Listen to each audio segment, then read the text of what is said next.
Is he going to make you better for the next 2 or 3 years?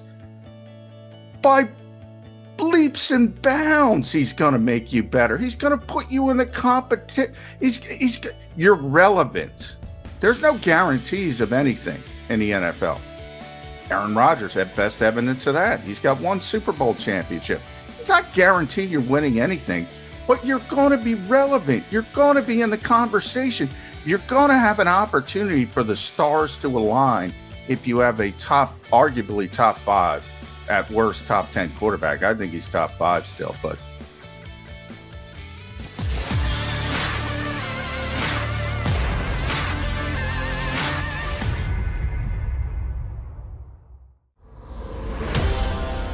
Birds 365 here on the JAKIB YouTube channel. You got your Mac and Mac buddies, McDonald and McMullen, here to hang with you. Yesterday afternoon, Johnny Mac thought I'd kick back, maybe watch my taped version of Raw Live, and then all of a sudden I was tuned to the NFL Network for hours on top of hours because 2 major quarterback stories broke yesterday. Aaron Rodgers staying put in Green Bay, and I don't think Eagle fans really believed he was coming here anyway. No. But Russell Wilson was traded, and it's not to Philadelphia. It's in the AFC to the Denver Broncos. And I love the fact I was just discussing with Xander, our producer, before we started that.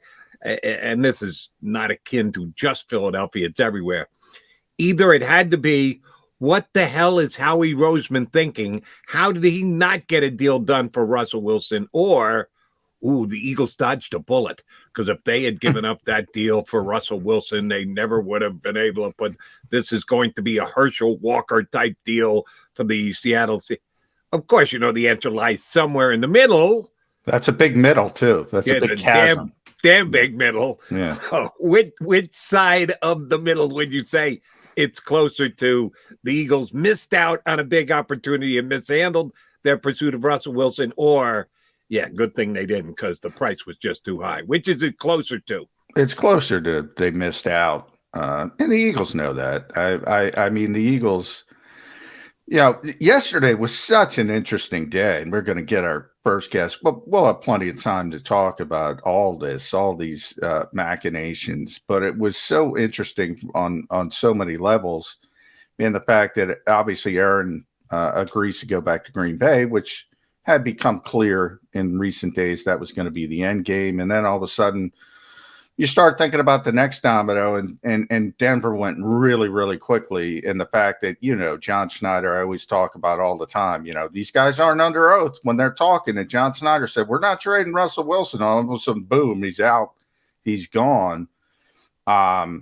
You start thinking, okay, how did this happen so quickly? We talked about legal tampering. This didn't, hey, let's pick up the phone and get this done in 25 minutes. They've been working on it behind the scenes for a while. And evidently that's the place, which is interesting because last year, you remember, Russell Wilson's agent, Mark Rogers, gave 4 teams that he would agree to waive his no trade clause. They did not include the Denver Broncos, who needed a quarterback last year. Yeah. They weren't. And that's when I say things can shift dramatically in a year. But and obviously for Russell Wilson, it shifted dramatically that he wanted to be in Denver for whatever reason. They got a pretty good roster, but you could argue other spots as well, and certainly Philadelphia. But from the Philadelphia mentality, Jody, and what you're asking, look, I don't get this. I don't get this whole worried about the future. And I've talked about it. Maybe the Sixers broke Philadelphia, the city of Philadelphia. We're worried about 6 years down the line when nobody in the NFL, in the modern NFL, has a plan past 2, maybe 3 years at most. And you just lived through it with Carson Wentz. He looked like an MVP player. He looked like a home run. He looked like he was going to be the starting quarterback of this team for a decade plus. And all of a sudden the injuries pile up, and then there's other issues off the field. Now, I don't want to re-legislate that, but you get the point how quickly things move. Is he going to make you better for the next 2 or 3 years? By leaps and bounds. He's going to make you better. He's going to put you in the competition. He's your relevance. There's no guarantees of anything in the NFL. Aaron Rodgers had best evidence of that. He's got one Super Bowl championship. It's not guaranteed you're winning anything, but you're going to be relevant. You're going to be in the conversation. You're going to have an opportunity for the stars to align if you have a arguably top 5, at worst top 10 quarterback. I think he's top 5 still, but you can parse that out. And he's much better than what you have. I'm sorry for all you Jalen Hurts fans. I really am. This is a Hall of Fame quarterback right now. If he never plays another down, right now, 9 stinking Pro Bowls, whatever he's been, should have had 2 Super Bowl titles. And he's part of the big mistake at the 1-yard line, but that was a bad play call. And he should have, put the ball in his pocket.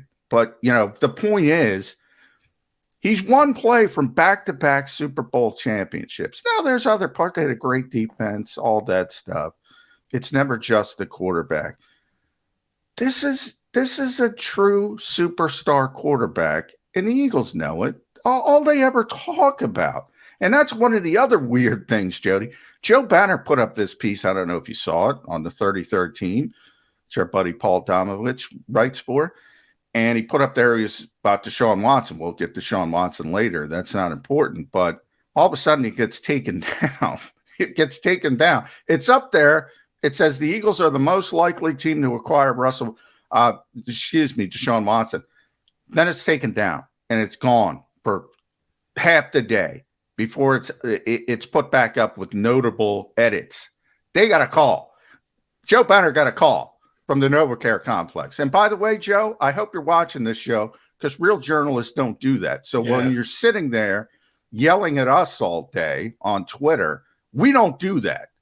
If we're doing an opinion piece or we have a reporting and it's correct and it's solid, a lot of times, and I've gotten these phone calls, you don't take it down. You leave it up there. The Eagles could have ended this.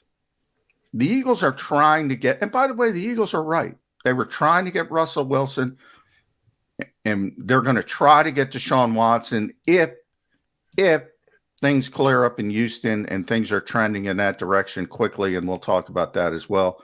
They are trying to get a superstar quarterback. They should be trying to get a superstar quarterback.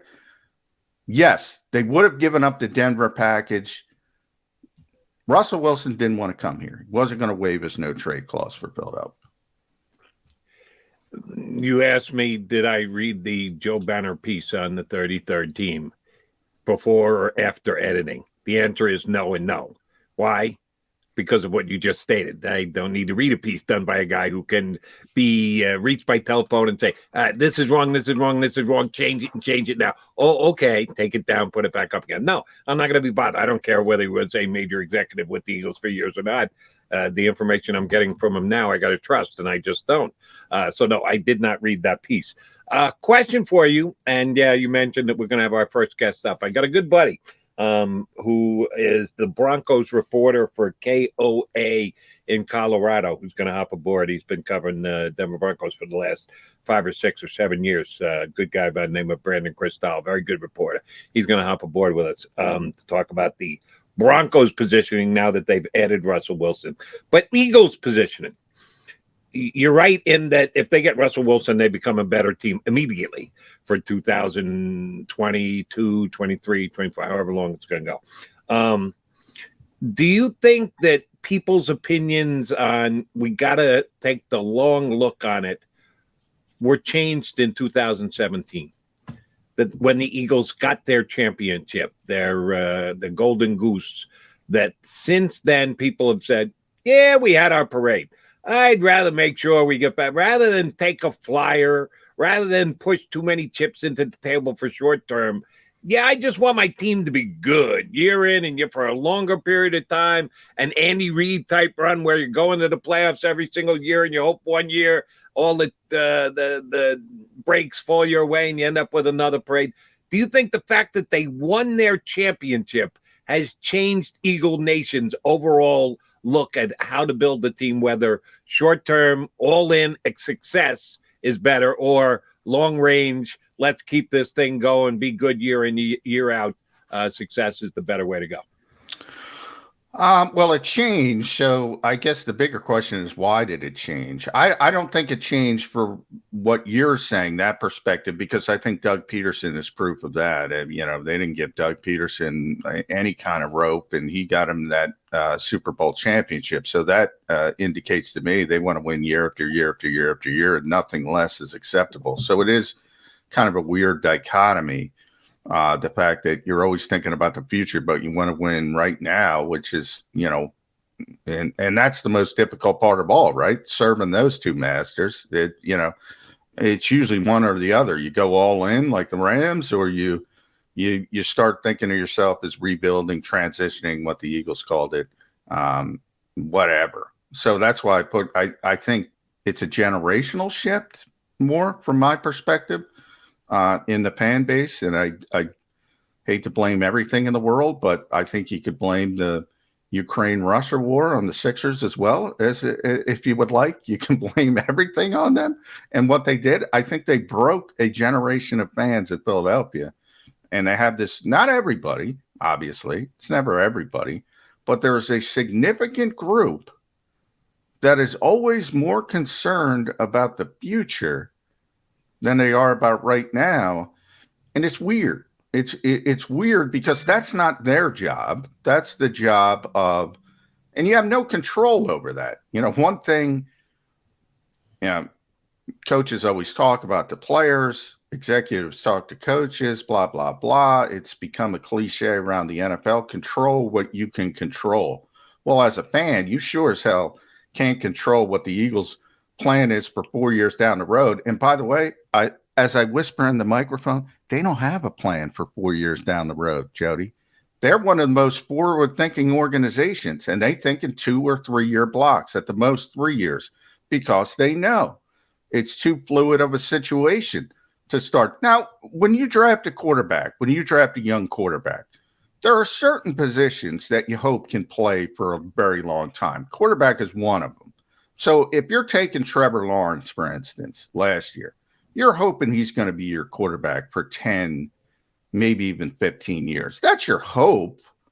But you're certainly not thinking of what your team's going to be looking like in 2033 with Trevor Lawrence as your starting quarterback. You just hope that he's a great player, a Hall of Fame player, and it works out for you. But when you're building rosters, you're talking about 2, again, perhaps a 3 year increment, and that's it. So I don't understand fans who are, we got to get this guy for 10 years. We got to get this guy for 10 years. And again, I go back to Carson. It looked like you had a guy for 10 years, and you didn't.